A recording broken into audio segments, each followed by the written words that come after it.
नमस्कार। कभी सोचा है कि सिर्फ आवाजों के दम पर पूरी की पूरी दुनिया कैसे बनाई जा सकती है? आज हम रेडियो नाटक की इसी जादुई कला को समझने वाले हैं। ये वो कला है जहां हर सीन, हर इमोशन सिर्फ और सिर्फ आवाज के जरिए हमारे मन के अंदर एक पूरा स्टेज तैयार कर देता है। तो सवाल यही उठता है कि आखिर ये होता कैसे है? मतलब बिना कुछ दिखाए एक लेखक ऐसी कहानी कैसे लिख सकता है जो सुनने वाले के दिमाग में एकदम जिंदा हो उठे? यही रेडियो नाटक की सबसे बड़ी चुनौती है, और सच कहूं तो यही इसका असली जादू भी है।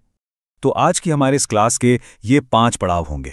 हम पहले रेडियो नाटक के कॉन्सेप्ट को समझेंगे और फिर ये भी देखेंगे कि इसे असल में लिखा कैसे जाता है। तो चलिए शुरू करते हैं।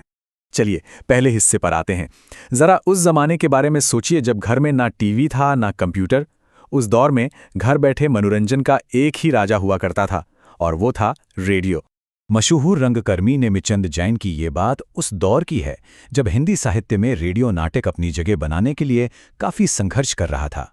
देखिए, धर्मवीर भारती और मोहन राकेश जैसे बड़े बड़े लेखकों ने इसमें काम किया, लेकिन फिर भी ये एक बहुत ही अलग और मुश्किल कला मानी जाती थी।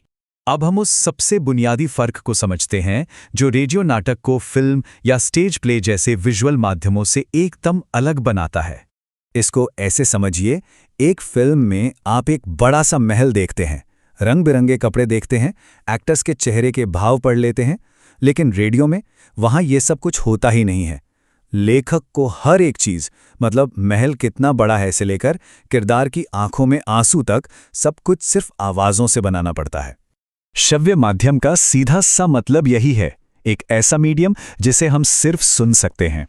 तो रेडियो लेखक के पास एक ही टूल होता है, और वो है ध्वनि। कहानी का हर छोटा बड़ा हिस्सा इसी टूल से बनाया जाता है। चलिए अब कुछ प्रैक्टिकल बातें करते हैं। रेडियो नाटक लिखने के 3 ऐसे सुनहरे नियम हैं जिन्हें जानना हर लेखक के लिए बेहद जरूरी है। आप इन्हें कामयाबी का मूल मंत्र भी कह सकते हैं। तो ये हैं वो 3 गोल्डन रूल्स जो रेडियो लेखन की बुनियाद हैं। चलिए इन्हें एक एक करके ठीक से समझते हैं। तो पहला नियम है, कहानी में बहुत ज्यादा फिजिकल एक्शन मत डालिए। सोचिए, एक लंबी भागदौड़ का सीन फिल्म में तो बड़ा मजेदार लगेगा, पर रेडियो पर सिर्फ हाफने की आवाजें बोरिंग हो सकती हैं। दूसरा नियम है, नाटक की लंबाई कम रखिए। घर पर रेडियो सुनते हुए ध्यान भटकना बहुत आम बात है। और तीसरा सबसे जरूरी नियम, कैरेक्टर्स कम रखिए, ताकि सुनने वाला सिर्फ आवाज के दम पर उन्हें पहचान सके और याद रख सके। ठीक है, तो अब थियरी बहुत हो गई, अब क्लास के प्रैक्टिकल हिस्से पर चलते हैं। हम एक स्क्रिप्ट का छोटा सा हिस्सा देखेंगे और समझेंगे कि ये सारे नियम असल में काम कैसे करते हैं। तो सीन ये है, 3 बच्चे हैं जो रात के वक्त एक डरावने जंगल में खो गए हैं। सिचुएशन बिल्कुल साफ है। अब देखते हैं कि एक लेखक इसे रेडियो के लिए कैसे लिखेगा। यहां ध्यान दीजिए, स्क्रिप्ट की शुरुआत किसी डायलॉग से नहीं बल्कि साउंड इफेक्ट्स से हो रही है। जंगली जानवरों की आवाजें, एक डरावना सा संगीत। ये आवाजें सुनते ही हमारे दिमाग में जंगल का वो पूरा माहौल अपने आप बन जाता है। अब देखिए डायलॉग का इस्तेमाल। राम का ये डायलॉग सिर्फ उसका डर नहीं बता रहा, वो साफ साफ सुनने वाले को ये भी बता रहा है कि वो लोग एक भयंकर जंगल में हैं। मतलब जानकारी सीधे सीधे संवाद के जरिए दी जा रही है। और ये एक बेहतरीन उदाहरण है कि एक्शन कैसे दिखाया जाता है। श्याम किसी को आवाज दे रहा है, ये एक एक्शन है, और इसे पूरी तरह से डायलॉग और आवाज के उतार चढ़ाव से ही दिखाया गया है। कोई विजुअल नहीं, सिर्फ आवाज। तो इस छोटे से उदाहरण से हमने क्या सीखा? हमने सीखा कि साउंड इफेक्ट्स ने मूड बनाया, डायलॉग्स ने हमें जगह, समय और किरदारों के नाम बताए, और उन्हीं डायलॉग्स ने कहानी में सस्पेंस और एक्शन भी पैदा कर दिया। देखा कैसे ध्वनि और संवाद मिलकर काम करते हैं।